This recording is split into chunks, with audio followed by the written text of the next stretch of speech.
Hello, New Wave of British Heavy Metal.com here.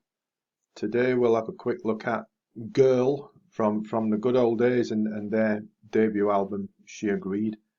Before we do that, the usual favour, if I may request that of you please, and that is to subscribe to the channel. That'd be big help and appreciated.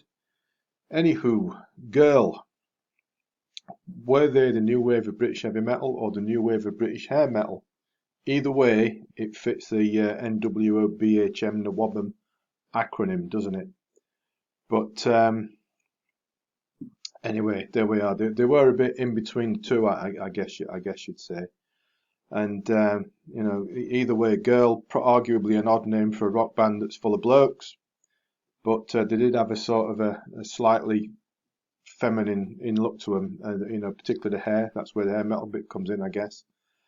And arguably a brave move for a band who appeared at when the new wave of British heavy metal was at its height, of course, around the late 70s, early 80s. And perhaps because they fell between the two, heavy metal, hair metal, perhaps that was their downfall, who knows. But anyway, never mind that, because as a young lad myself back then, late 70s, early 80s, I do still to this day remember Girl with some fondness. The single, My Number, on clear vinyl with my number on both sides of it. Bit weird, right? The album, She Agreed, still love it to this day. And back in 1980, I went to see Kiss at Stafford Bingley Hall. Now, there's a bit of a bizarre venue for you, if anyone remembers that. Basically a big cavernous old cowshed on the outskirts of Stafford. But I went to see Kiss there on their Unmasked tour.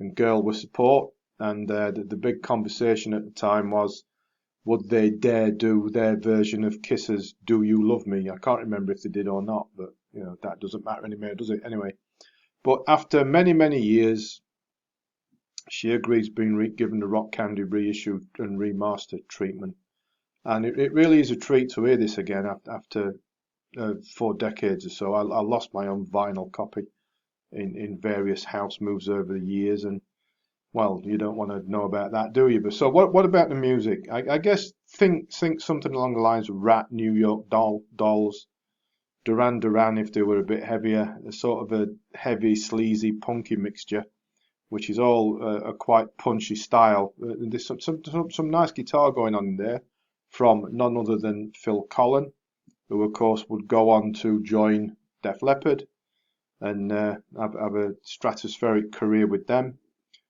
The vocalist, Phil Lewis, does a sort of a passable David Bowie impression in some areas and, style as well.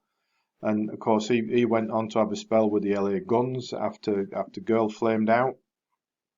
Hollywood Tease is quite a muscular opener, short, fast, urgent, and a nice crisp guitar break.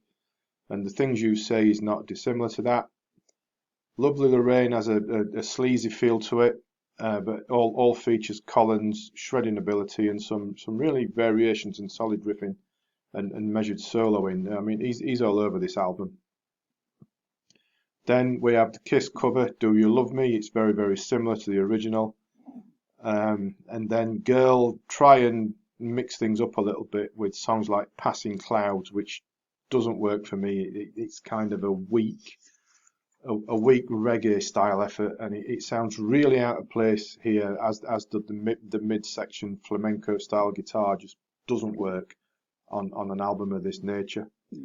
But My Number, that I've mentioned earlier, that came out on the dual-sided clear vinyl single, that's got a nice chugging feel to it, and an infectious tone, which is probably intentional given the release of the single. And then Heartbreak America does feel a little bit like a Def Leppard song from the same era. And who knows, it may have been Colin seeing into the future a little bit and figuring out where it'd end out. Jet Records, the label that Girl was signed to at the time, gave them all the big push. But it didn't quite work out. Perhaps they were a band a little bit out of time, both name and glam rock style, which probably didn't do them any favours in years that were really dominated by the heavier sound and the NWOBHM in general. Perhaps if they'd come along a couple of years later, or maybe even a decade later, they'd have fitted right in with the likes of Motley Crue, Autograph, Cheap Trick, etc. And that was probably more their style, more their time if they'd been around then. But even so, even to this day, what day is it today? 10th of December 2020, some 40 years after She Agreed came out, it still remains a very good listen. So it's short, punchy, punky, sleazy hard rock with a bit of a glam edge to it as well. But forget Passing Clouds, that's just the work of madmen. But it still is a good album, worth checking out. If you'd like to, as always, there's a link to the album on Amazon in the description underneath the video, along with a link back to the post on the website if you'd like to read that. So as always, please subscribe to the channel if you haven't already. I'd appreciate that. Thanks for watching, thanks for listening, and take care.